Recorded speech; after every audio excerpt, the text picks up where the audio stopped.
السلام علیکم ورحمۃ اللہ وبرکاتہ۔ الحمدللہ رب العالمین والصلاة والسلام علی سید الانبیاء والمرسلین وعلی آلہ واصحابہ اجمعین، اما بعد، اعوذ باللہ من الشیطان الرجیم، بسم اللہ الرحمن الرحیم۔ کچھ ایسے مسائل جو روزمرہ پیش آتے ہیں۔ وضو میں انجیکشن کرنا۔ اگر وضو کی حالت میں جسم میں انجیکشن لگایا اور اس سے سوئی کے اندر خون نہیں آیا، جیسا کہ گوشت اور کھال میں لگنے والے انجیکشن میں ہوتا ہے، تو اس سے وضو نہیں ٹوٹا۔ اگر انجیکشن لگاتے وقت سوئی میں بہہ پڑنے کی مقدار میں خون آ جائے، جیسا کہ کبھی کبھی رگ میں لگائے جانے والے انجیکشن کے دوران ہوتا ہے، تو اس سے وضو ٹوٹ جاتا ہے۔ گلوکوز کی بوتل چڑھاتے وقت اگر اس کی نلکی یا سوئی کے حصہ میں خون آ جائے تو وضو ٹوٹ جائے گا، اور اگر خون رگ سے اوپر بالکل نہ آئے بلکہ صرف گلوکوز کا پانی اندر جاتا رہے تو اس سے وضو نہیں ٹوٹے گا۔ اگر دانت یا منہ سے خون نکلا اور خون کی سرخی تھوک پر غالب آ گئی، یعنی تھوک بالکل سرخ ہو گیا، تو وضو ٹوٹ جائے گا، اور اگر تھوک صرف زرد ہو تو خون مغلوب ہے، اس سے وضو نہیں ٹوٹے گا۔ اسی طرح سخت زکام کے وقت ناک سے نکلنے والا پانی اور آنکھ دکھتے وقت نکلنے والے صاف آنسو ناقض وضو نہیں، یعنی ان سے وضو نہیں ٹوٹتا ہے، البتہ یہ محقق ہو جائیں گے یہ پانی کس اندرونی زخم سے آ رہا ہے تو یقیناً وضو ٹوٹ جائے گا۔ اسی طرح تیز روشنی، دھوپ کی تپش، پیاز کاٹنے یا جمع یعنی کھانسی آنے، سرما کی تیزی یا سلائی آنکھ پر لگ جانے کی وجہ سے آنکھ سے نکلنے والے پانی سے وضو نہیں ٹوٹتا ہے۔ اسی طرح اگر کان سے مواد یا خون بہا اور وہ اس حصہ تک آ گیا جہاں دھونا غسل میں فرض ہے تو وضو ٹوٹ گیا، اور اگر کان سے صرف پانی نکلا تو یہ دیکھا جائے گا کہ یہ پانی تکلیف کے ساتھ نکلا ہے یا بلا تکلیف۔ اگر بلا تکلیف نکلا ہے تو وضو نہیں ٹوٹا، اور اگر تکلیف کے ساتھ نکلا ہے تو وضو ٹوٹ جائے گا۔ اسی طرح اگر عورت یا مرد کے ناف سے کسی اندرونی بیماری کی وجہ سے پانی نکلا تو وضو ٹوٹ جائے گا۔ اسی طرح اگر بلغم یا ناک کی رینت میں تھوڑا بہت جمع ہوا خون باہر آ جائے تو اس سے وضو نہیں ٹوٹے گا، البتہ اگر بہتا ہوا خون نکلے یا جمع ہوا خون منہ بھر کر نکلے تو وضو ٹوٹ جائے گا۔ اسی طرح اگر کوئی عورت وضو کرنے کے بعد اپنے بچے کو دودھ پلائے تو اس سے وضو نہیں ٹوٹے گا، کیونکہ اس سے کوئی نجاست خارج نہیں ہوتی ہے۔ زخم سے صرف کیڑا باہر آ گیا۔ اگر زخم سے کیڑا اس طرح باہر نکلا ہے کہ اس پر نجاست یعنی خون مواد کا اثر نہ ہو تو محض کیڑا نکلنے سے وضو نہیں ٹوٹے گا۔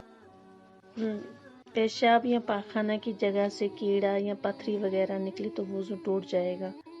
خواہ وہ نکلنے والی چیز پر نجاست کا اثر ہو یا نہ ہو، دونوں حالتوں میں وضو ٹوٹ جائے گا۔ کسی شخص نے پیشاب کے قطرات کے خوف سے خلیل یعنی شرمگاہ کے سوراخ میں روئی رکھی اور پیشاب کے قطرات مثانہ سے نکل کر روئی تک پہنچ گئے، لیکن تری کا اثر اندر ہی رہا، باہر ظاہر نہ ہوا تو وضو نہیں ٹوٹے گا۔ اگر تری کا اثر باہر ظاہر ہو جائے یا تری روئی باہر نکال لی جائے تو وضو ٹوٹ جائے گا۔ اگر کانچ یا بواسیر کے مسے واضح طور پر باہر آ جائے، ان میں نجاست ظاہر ہو تو وضو ٹوٹ جائے گا۔ اسی طرح دانوں کے بارے میں بتاتے ہیں کہ گرمی کے موسم میں بدن پر جو باریک دانے نکل آتے ہیں، اگر پھوٹنے کے بعد ان کا پانی خود نہ بہے بلکہ ہاتھ یا کپڑا لگنے سے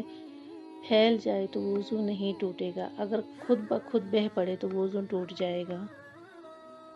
منہ بھر کے کے کرنا۔ اگر بیک وقت یعنی کھاتے وقت، کھانا کھانے کے بعد یا کھانے کے وقت یا خون وغیرہ کی منہ بھر کے ہو یا ایک ہی دفعہ کی مطلع کے برقرار رہتے ہوئے تھوڑی تھوڑی کئی مرتبہ کے ہو کر اتنی مقدار ہو جائے جو منہ بھرنے کے بعد قدر ہو تو اس سے وضو ٹوٹ جاتا ہے، اگر منہ بھرنے کے بعد قدر نہیں ہے تو وضو نہیں ٹوٹے گا، البتہ خالص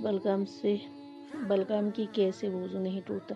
خواہ بلغم کتنا ہی زیادہ ہو اس سے وضو نہیں ٹوٹے گا۔ اسی طرح سونے کے بارے میں کہا جاتا ہے کہ کون سی نیند سے وضو ٹوٹے گا۔ اگر آدمی اس طرح سو جائے کہ اس کے اعضاء ڈھیلے پڑ جائیں،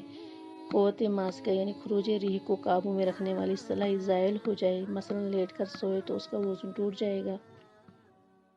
اگر بیٹھے بیٹھے دیوار یا تکیہ یا گاڑی کی سیٹ سے ٹیک لگا کر اس طرح بے خبر سو گیا کہ اگر سہارا ہٹا دیا جائے تو گر پڑے تو ظاہر مذہب یہ ہے کہ وضو نہیں ٹوٹے گا، لیکن متاخرین فقہاء احناف سے ایسی صورت میں احتیاطاً وضو ٹوٹنے کا فتویٰ دیا گیا ہے، اور اگر ایسی بے خبری کی نیند نہیں ہے تو بالاتفاق وضو نہیں ٹوٹے گا۔ اگر کسی شخص کو سنت کے مطابق سجدہ یعنی اس کا پیٹ ران سے الگ ہوا اور بازو زمین پر لٹکے ہوئے نہ ہو تو ایسی حالت میں نیند آ جائے تو اس کا وضو نہیں ٹوٹے گا۔ اس طرح نماز کے دوران قیام و قعود کی حالت میں سونے سے بھی وضو نہیں ٹوٹتا، البتہ اگر رانوں کو پیٹ سے ملا کر اور بازو کو زمین پر ٹیک لگا کر سجدہ کیا جو مرد کے لیے ہیئت مسنونہ کے خلاف ہے تو اس حالت میں سونے سے وضو ٹوٹ جائے گا۔ عورت کا سجدہ کی حالت میں سونا، اگر عورت ران کو پیٹ سے ملا کر سجدہ کرے جو اس کے حق میں افضل اور افضل ہے تو اس حالت میں سونے سے اس کا وضو ٹوٹ جائے گا۔ کوئی شخص ٹیک لگائے بغیر بیٹھے اونگ رہا تھا اور اسی حالت میں ایک طرف کو گر گیا تو اگر گرنے سے قبل یا گرتے وقت متنبہ ہو گیا تو وضو نہیں ٹوٹے گا، لیکن اگر گرنے کے بعد آنکھ کھلی تو وضو ٹوٹ جائے گا۔